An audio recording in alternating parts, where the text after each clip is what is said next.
Irmãos e irmãs, é com temor e tremor que devemos ler o texto bíblico de hoje, pois ele revela-nos Jesus orando a Deus, descobrindo-nos os sentimentos profundos que unem o Filho ao Pai na unidade do Espírito Santo.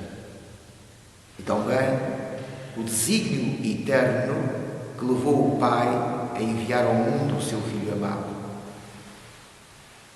Penetramos ainda no misterioso e insondável amor de Cristo por aqueles que o Pai lhe deu, pelos quais não só morreu na cruz do Calvário, mas também agora intercede na glória do Pai. Assim, abramos as Sagradas Escrituras do Evangelho do Nosso Senhor Jesus Cristo na versão de João. Evangelho do Nosso Senhor Jesus Cristo na versão de João. Vamos ler no capítulo 17, João 17, os versículos 1 a 11. João 17, 1 a 11. E depois ainda vamos ler os versículos 20 e 21.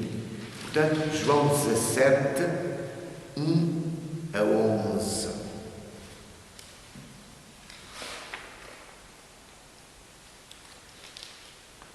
Jesus falou assim e, levantando os olhos ao céu, disse: Pai, é chegada a hora. Glorifica a teu Filho, para que também o teu Filho te glorifique a ti.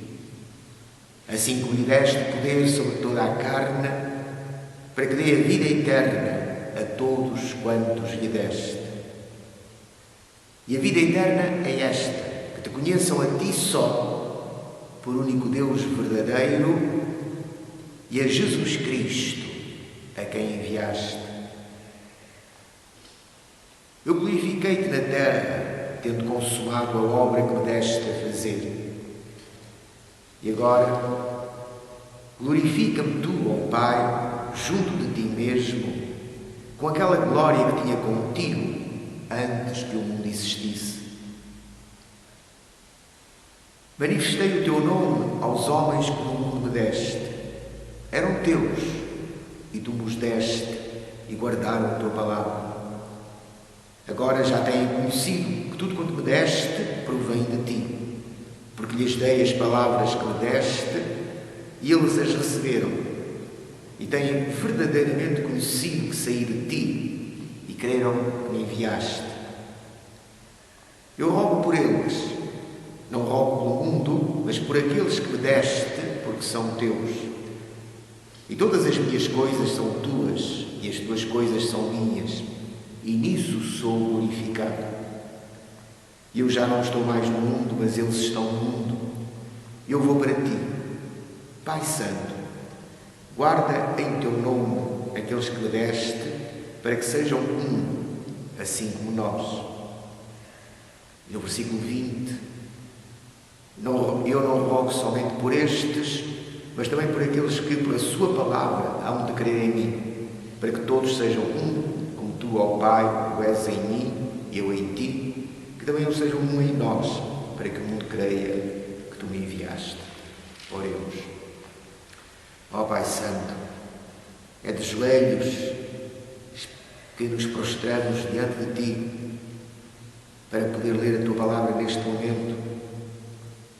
Quão insondável, na verdade, é o teu amor para conosco, como tu nos conheces desde a eternidade, e também desde a eternidade nos deste a Cristo Jesus, para que Ele seja o nosso Redentor, o nosso Salvador, para que verdadeiramente nele possamos ter a vida eterna. Damos-te graças pela tua palavra. Fala-nos, Senhor, através dela, mas necessitamos muito, mas mesmo muito, que nos dês entendimento para a compreendermos, que abras os nossos olhos, que nos dês ouvidos para ouvirmos a tua palavra, que ela possa penetrar no nosso coração e na nossa mente. Senhor, te pedimos humildemente que nos orientes em cada momento cada circunstância da nossa vida. Diriges os nossos passos através da Tua Palavra e do Teu Espírito. Nós nada somos, nada podemos.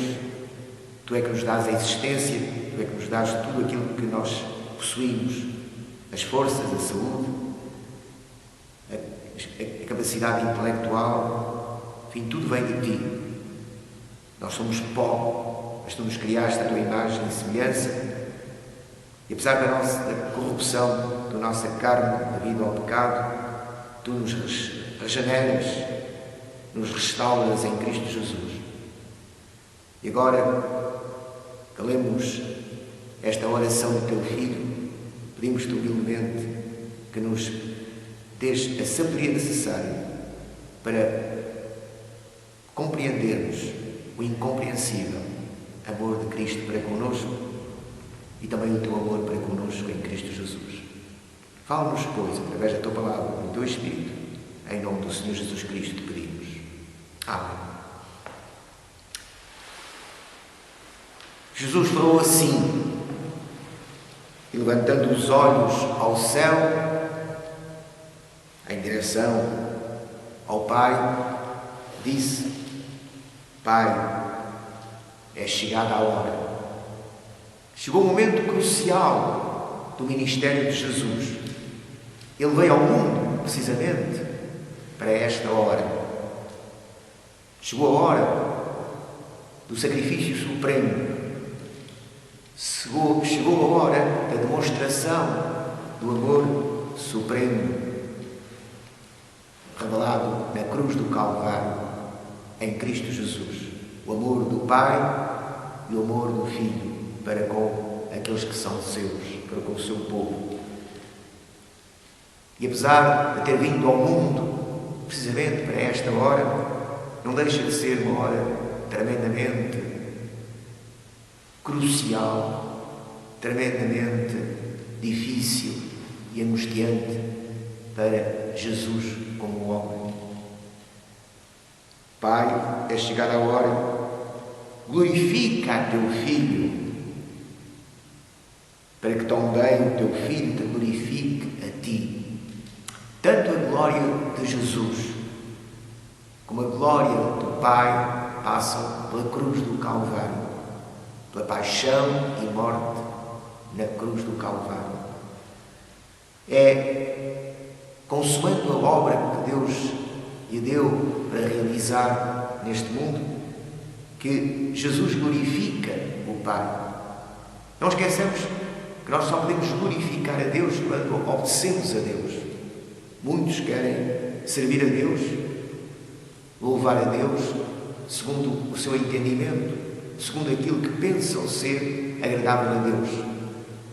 Mas é impossível, inútil, cultuar a Deus, louvar a Deus, senão segundo a sua vontade.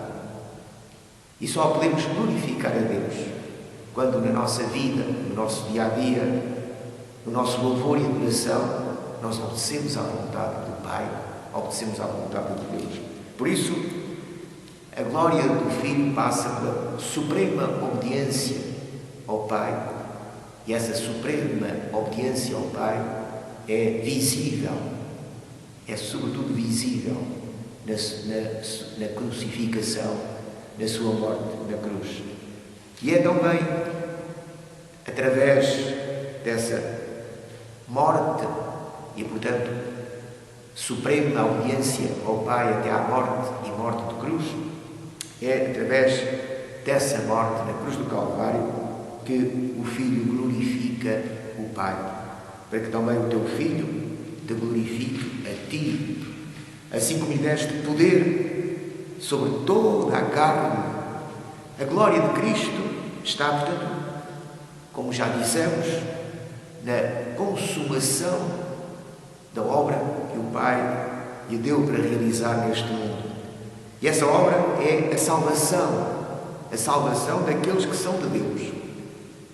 Assim como lhe deste poder sobre toda a carne, Jesus recebeu do Pai poder sobre toda a humanidade, sobre todos os homens. Todos os homens estão debaixo do poder de Jesus. Para quê? Como que alvo? para que dê a vida eterna a todos quantos lhe deste.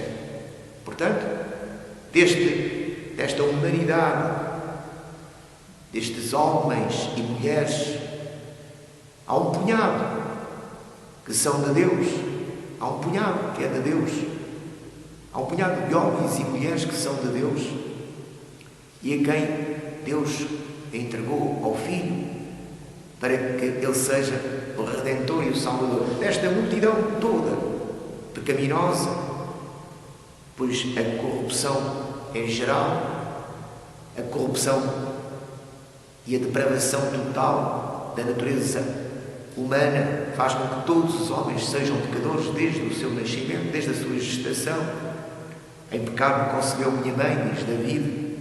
Portanto, nós, desde que nascemos, desde que somos concebidos no seio materno, somos pecadores, porque esta é a natureza humana, devido ao pecado, devido à desobediência de Adão. Herdámos todos de Adão esta natureza totalmente corrompida, e desta humanidade totalmente corrompida, Deus conhece aqueles que são seus e deu a Cristo aqueles que são seus para que Ele os liberte dessa corrupção, para que Ele os regenere, para que Ele morra em lugar deles e lhes dê a vida eterna. Porque o salário do pecado é a morte. Logo, todos os homens estão sujeitos à morte e sujeitos, portanto, à morte eterna. Não só à morte física, mas à morte eterna. Mas aqueles que Deus conhece como seus, aqueles que Deus ama desde a eternidade, Deus os conhece e os ama em Cristo Jesus. E lhes deu a Cristo. E, portanto, para que Ele sofra as consequências da desobediência humana na sua humanidade, pagando o salário e morrendo em lugar daqueles que o Pai deu. Portanto, para que dê a vida eterna a todos quantos lhe deste. Reparem que Jesus tem o poder sobre toda a humanidade, sobre todos os homens, para dar a vida eterna àqueles que o Pai lhe deu. E em que consiste a vida eterna? Ou seja, em que consiste a vida eterna? Jesus revela em que consiste a vida eterna. No conhecimento do único Deus verdadeiro. No conhecimento do único Deus verdadeiro. Portanto, ou seja, para que possamos ter a vida eterna, é necessário que sejamos libertados da idolatria, de todos os ídolos que os homens criam na sua imaginação, de todos os deuses que os homens imaginam, para que verdadeiramente conheçamos o único Deus verdadeiro. E este Deus verdadeiro revela-se em Jesus Cristo, a quem enviou. Portanto, a vida eterna consiste no conhecimento do único Deus, Criador dos céus e da terra.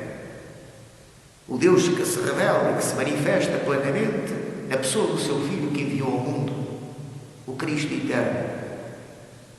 Portanto, na pessoa de Jesus. Então, irmãos, cuidado com a idolatria. Por isso, este mesmo apóstolo João termina a sua primeira epístola com estas palavras: filhinhos, guardai-vos dos ídolos. Porque a vida eterna implica a rejeição da idolatria.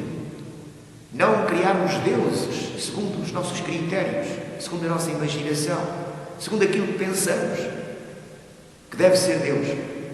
E o mais terrível é que mesmo muitos que conhecem as Escrituras, que leem as Escrituras, continuam ainda a crer num Deus que não é o Deus da Bíblia. Num Deus que ainda é fruto da sua imaginação. Um Deus ainda segundo a sua semelhança, a semelhança humana. Um Deus que não é o Deus que se revela plenamente em Jesus Cristo, na Sagrada Escritura. Cuidado, pois, com a idolatria. Muitas vezes nós, apesar de lermos a Bíblia, apesar de lermos a Palavra de Deus, a revelação que Deus faz de si mesmo, portanto, através da sua Palavra e de uma forma plena em Jesus Cristo, apesar de tudo isso, ainda continuamos a adorar um Deus que não é o Deus da Bíblia, a crer num Deus que não é o Deus da Bíblia, um Deus ainda segundo a nossa imaginação, segundo as nossas filosofias e não segundo a revelação que Ele faz de si mesmo. Então, não esqueçamos que a vida eterna, portanto, que Jesus recebeu poder sobre toda a humanidade para dar a vida eterna àqueles que são de Deus, àqueles que o Pai lhe deu, àqueles que o Pai confiou ao Filho. E isto desde a eternidade. Por isso o apóstolo Paulo nos diz que Deus nos elegeu em Cristo antes da fundação do mundo. E nos amou, portanto, em Cristo. E nos deu a Cristo antes da fundação do mundo. E agora Cristo vem ao mundo precisamente para dar a vida eterna a todos quantos o Pai lhe deu. E diz, a vida eterna, portanto, consiste em conhecer a Deus tal como Ele se revela nas Sagradas Escrituras. Tal como Ele se revela em Jesus Cristo. Conhecer a Deus por único Deus verdadeiro, não há outro.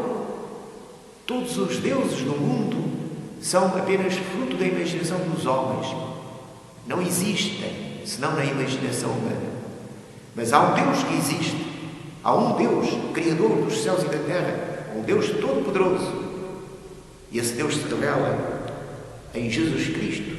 Se revela na sua plenitude em Jesus Cristo. E toda essa revelação temos nas Sagradas Escrituras. A palavra que Deus inspirou aos homens, aos seus servos, para que, realmente, através daquilo que escreveram, nós possamos hoje ter o conhecimento do Deus verdadeiro, o único Deus verdadeiro, revelado na pessoa de Jesus Cristo. E a vida eterna é esta, que te conheçam a ti só, por único Deus verdadeiro, e a Jesus Cristo a quem enviaste.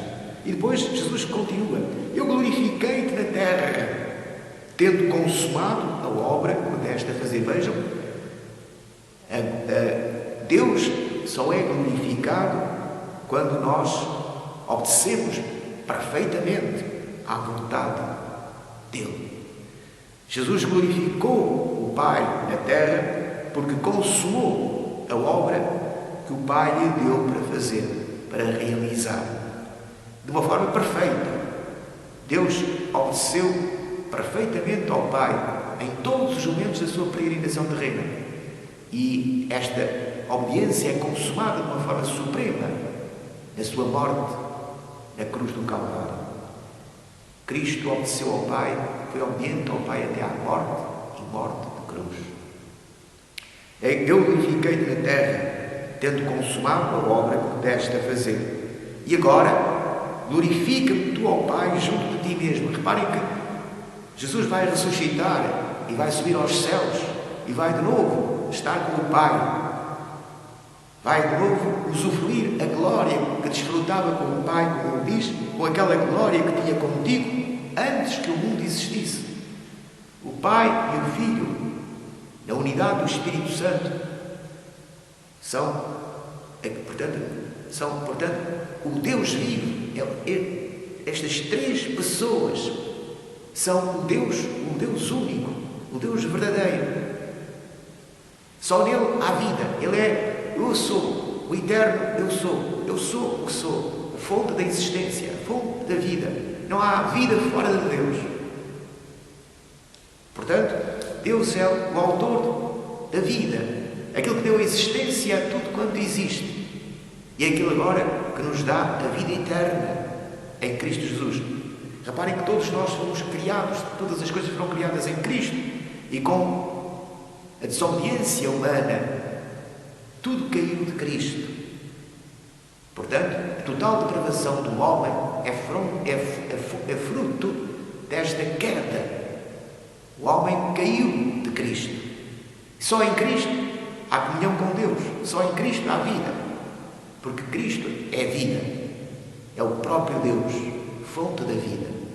Portanto, sem Cristo estamos todos mortos espiritualmente. E depois a morte física é consequência dessa morte espiritual. Mas o alvo de Deus é congregar de novo todas as coisas em Cristo. Para isso Ele enviou o seu Filho ao mundo, para congregar de novo em Cristo todas as coisas, tanto as que estão nos céus como as que estão na terra. Começando, portanto, por esta humanidade caída, por esta humanidade depravada, totalmente corrompida.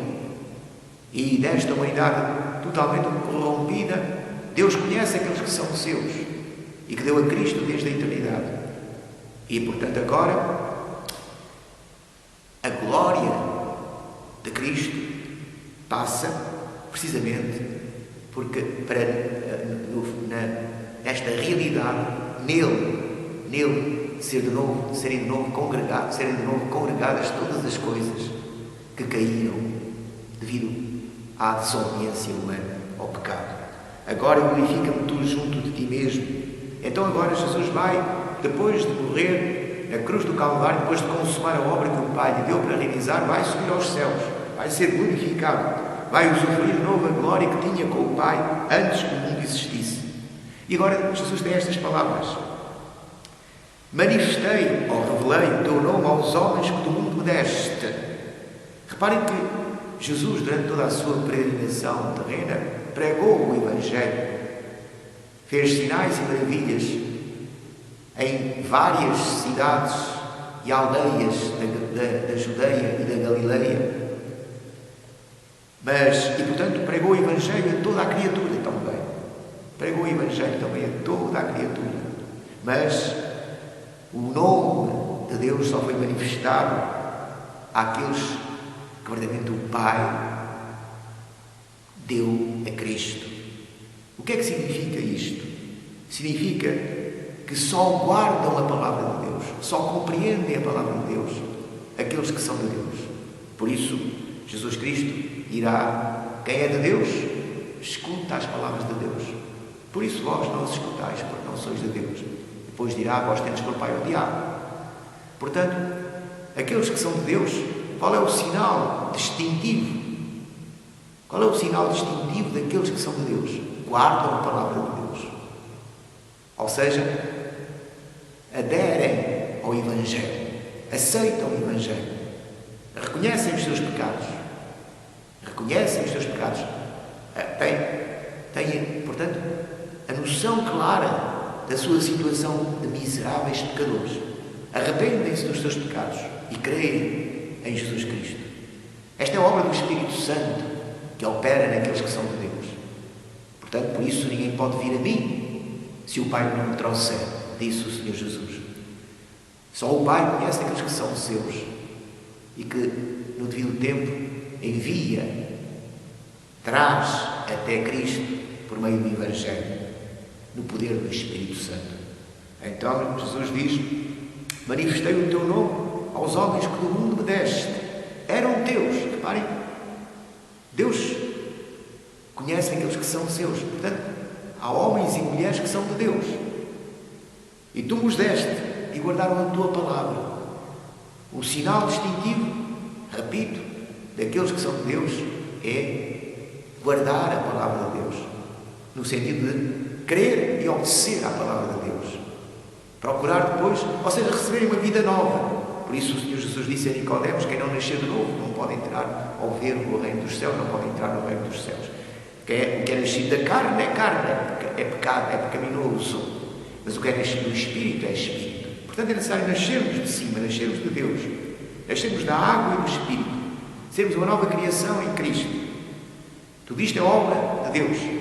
Nascidos de Deus. Por isso, filhos de Deus. E obviamente que este é um sinal daqueles que são de Deus. O mundo rejeita o Evangelho. O mundo, na sua total depravação, é inimigo de Deus. A nossa carne é inimiga de Deus. Não está sujeita à lei de Deus. Nem sequer pode estar. Mas Deus nos dá uma vida nova. Agora, não vivemos segundo a carne, mas segundo o Espírito. Este é o sinal daqueles que são de Deus. Quem é de Deus, repito, o que o Senhor Jesus disse: quem é de Deus, escuta as palavras de Deus. Se não escutais as palavras de Deus, se não guardais no coração e na mente a palavra de Deus, se não viveis em conformidade com a palavra de Deus, não sois de Deus. Manifestei o teu nome aos homens que do mundo deste. Ainda hoje, na pregação do Evangelho, este nome de Deus é manifestado àqueles que são de Deus, que, portanto, foram dados a Cristo, eram teus e tu nos deste e guardaram a tua palavra. Agora já têm conhecido que tudo quanto me deste provém de ti. Reparem que tudo provém do Pai. Tudo provém do Pai. Pai, Filho e Espírito Santo. Tudo provém desta essência divina, o Pai. Porque lhes dei as palavras que me deste. Reparem que tudo aquilo que Jesus fez e disse ao longo do seu ministério terreno Foi aquilo que o Pai lhe deu para realizar, foram as palavras que o Pai lhe deu para revelar. Por isso, o Senhor Jesus, quando falava as palavras de Deus.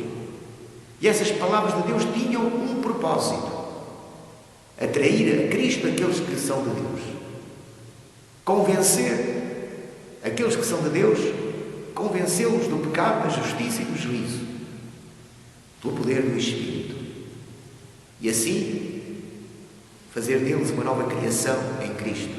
Já não são segundo a carne, mas segundo o Espírito. Já não vivem segundo a carne, mas segundo o Espírito. Têm agora uma vida nova em Cristo Jesus. Foi por isso que o Pai deu as palavras que deu a Cristo para proferir.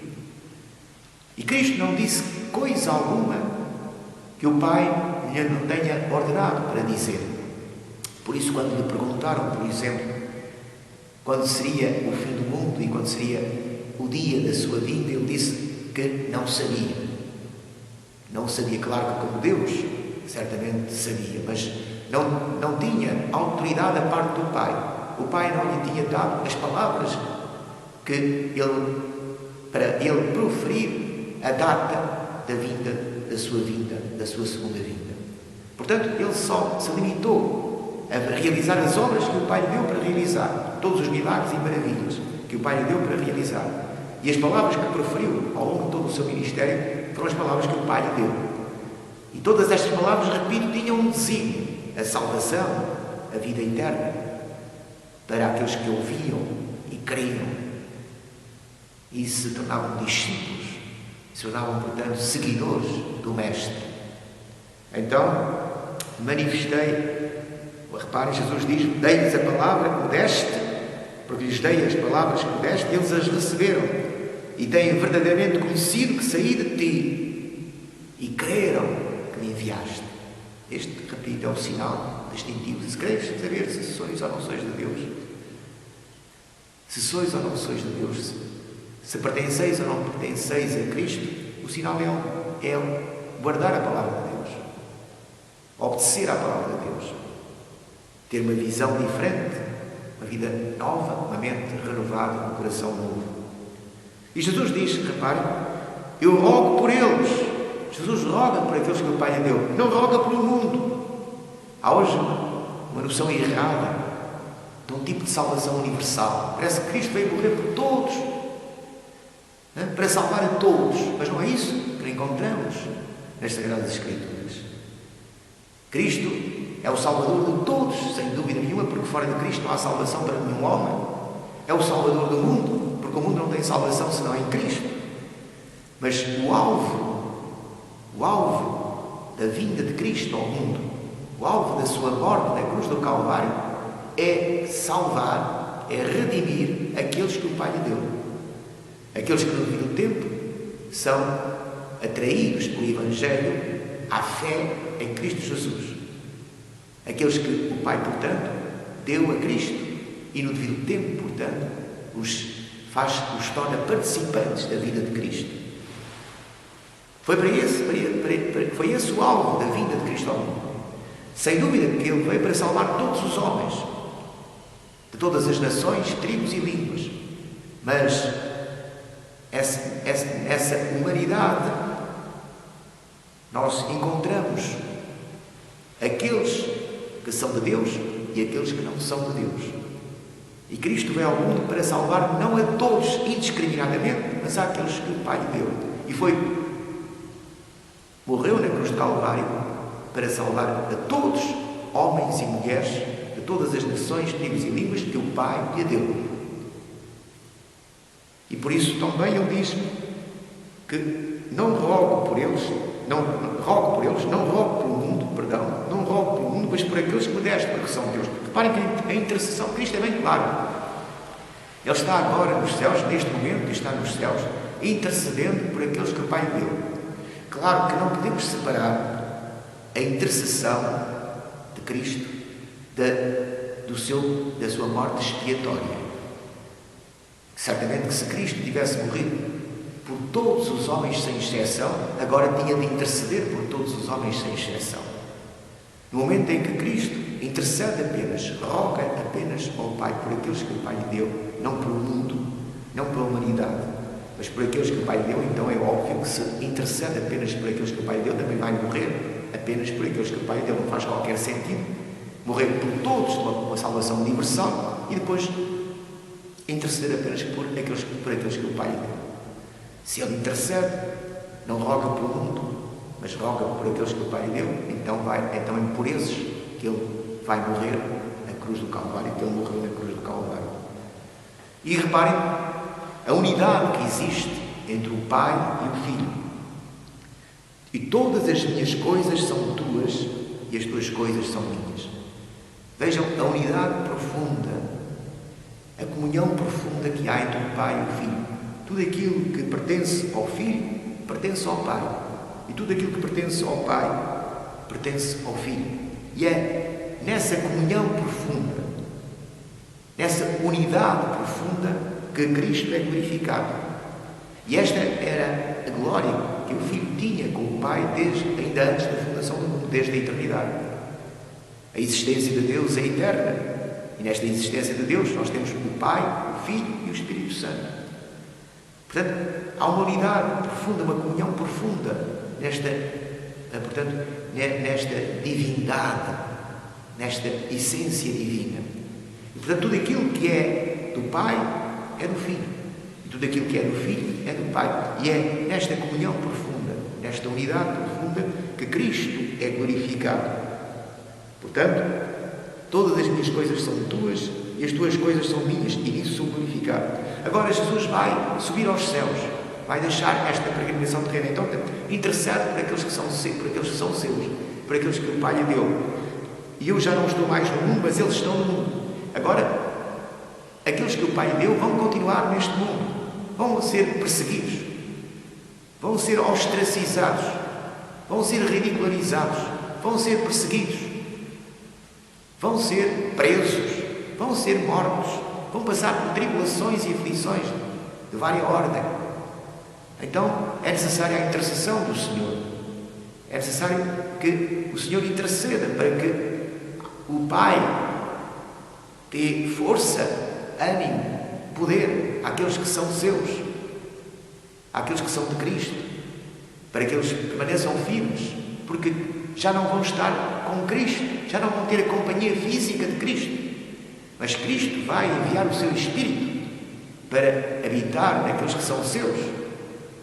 E, portanto, Ele é aquele Consolador que vai estar para sempre com aqueles que são seus, com os seus discípulos, com aqueles que fazem parte do seu povo, para os orientar, os dirigir, para lhes dar a força necessária, tanto física como espiritual, para enfrentarem o inimigo, para enfrentarem Satanás, para enfrentarem os perigos e as tribulações ao longo desta peregrinação terrena. E é por isso que o Pai intercede por eles, não pelo mundo, mas por aqueles que o Pai lhe deu. Já não estou mais no mundo, mas eles estão no mundo e eu vou para ti. Pai Santo, guarda em teu nome aqueles que me deste, guarda em teu nome aqueles que me deste, para que sejam um. Reparem, para que sejam um, assim como nós. O Pai e o Filho são um na unidade do Espírito Santo. E o que Jesus diz ao Pai é que aqueles que são de Deus e que Deus e o Pai deu ao Filho, que eles também possam ser todos um nesta unidade espiritual. E reparem, para que fique bem claro que Jesus não está a falar apenas para a sua geração, para aqueles que são os seus discípulos naquele momento. Jesus diz no versículo 20 e 21, eu não rogo somente por estes que agora estão comigo, mas também por aqueles que, reparem, por aqueles que pela sua palavra, pelo Evangelho, hão de crer em mim. Isto abrange, portanto, todos aqueles que ao longo dos séculos, ao longo dos séculos, são atraídos a Cristo pelo poder do Evangelho. Portanto, Jesus está a rogar não apenas por aqueles que naquele momento são seus discípulos, mas por todos aqueles que hão de ser seus discípulos ao longo de todas as épocas, de todas as eras, de todas as gerações, até que Ele volte. Até que Ele volte. Portanto, até que Ele volte, haverá sempre na terra discípulos de Cristo. E Jesus intercede também por eles. Não rogo somente por estes, mas também por aqueles que pela sua palavra a palavra dos discípulos hão de crer em mim. A nossa responsabilidade está aqui. Nós somos discípulos de Cristo e temos de pregar o Evangelho a toda a criatura, sem exceção alguma. Só Deus conhece aqueles que são os seus. Ninguém conhece aqueles que são de Deus. Só Deus conhece aqueles que são os seus. Portanto, nós temos de pregar o Evangelho a toda a criatura. Quem crer no Evangelho, quem guardar a palavra de Deus, será salvo, terá a vida eterna. Quem rejeitar a palavra de Deus, permanece condenado. Todos os homens estão condenados e a palavra de Deus vai ecoar para que todos aqueles que estão condenados ouçam a palavra de Deus. E aqueles que são de Deus, aqueles que Deus deu a Cristo na eternidade, esses ouvem, têm ouvidos para ouvir, ouvem a palavra de Deus, creem na palavra de Deus e assim se tornam participantes da vida de Cristo, da vida eterna. Portanto, a nossa missão, e depois, reparem, quando nos tornamos participantes desta vida, temos que ser instrumentos de Deus para transmitir esta vida a outros que continuam no mundo, continuam perdidos, continuam condenados. E, portanto, nós temos a missão de pregar o Evangelho a toda a criatura, para que aqueles que são de Deus possam arrepender-se dos seus pecados, reconhecer verdadeiramente que Deus é verdadeiro e que eles são pecadores, se arrependam dos seus pecados, creiam em Jesus Cristo como seu Redentor e Salvador e assim alcancem a vida eterna. Por isso o apóstolo Paulo dizia, no meio das tribulações e perseguições de que era alvo, tudo sofro por amor dos escolhidos. Tudo sofro por amor dos escolhidos. Irmãos, não esqueçamos, quando pregamos o Evangelho, estamos a pregar a toda a criatura por amor dos escolhidos.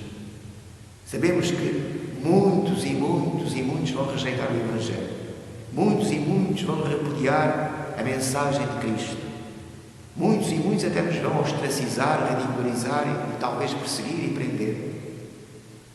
Mas os escolhidos de Deus, os eleitos de Deus, aqueles que são de Deus, vão dar ouvidos à palavra de Deus. E é por esses que vale a pena lutar, que vale a pena combater, vale a pena pregar. Por amor dos escolhidos, nós temos de pregar o Evangelho a toda a criatura. Não sabemos onde é que estão os escolhidos, mas Deus sabe onde estão os escolhidos. Deus sabe e conhece aqueles que são os seus. E então pregamos o Evangelho a toda a criatura por amor daqueles que são de Deus, para que eles ouçam, se arrependam dos seus pecados, creiam em Jesus Cristo e tenham como nós a vida eterna e se tornem participantes desta vida eterna e depois tenham comunhão connosco. Reparem, não rogo somente por estes, mas também por aqueles que pela sua palavra hão de crer em mim, para que todos sejam um.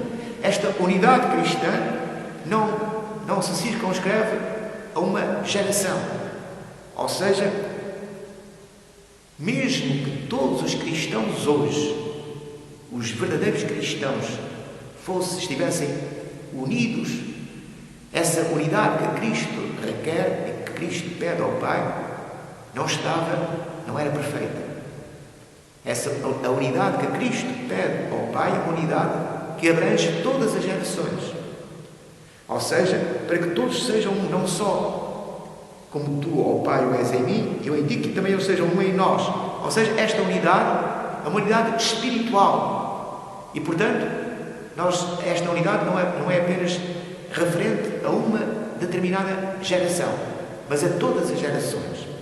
Ou seja, não basta nós estarmos unidos uns aos outros neste momento, pela fé. É necessário que nós estejamos unidos também a todos aqueles que ao longo das gerações têm também crido no mesmo Evangelho, têm aceitado Cristo como Salvador como nós e, portanto, façam parte também da Igreja como nós fazemos. Portanto, esta Igreja abrange todos os séculos e a unidade abrange também todos os séculos. E esta unidade é uma unidade espiritual. Reparem, não é uma unidade institucional, não é uma unidade criada pelos homens ou desejada pelos homens. É uma unidade do Espírito. Ou seja, é o Espírito Santo que nos une a todos em Cristo Jesus. Reparem bem o que Jesus diz, para que todos sejam um, como tu, ó Pai, o és em mim e eu em ti. Como é que o Pai e o Filho são um? Na unidade do Espírito Santo. É o Espírito Santo que faz a unidade entre o Pai e o Filho. Então, que também eles sejam um em nós. Reparem, esta unidade é em Deus. Esta unidade é o Pai e o Filho. É uma unidade proveniente da ação do Espírito Santo. Assim como o Pai e o Filho são um na unidade do Espírito Santo, nós somos um no Pai e no Filho, pelo poder do Espírito Santo. Portanto, é uma unidade espiritual. Todos aqueles que verdadeiramente são de Cristo estão unidos.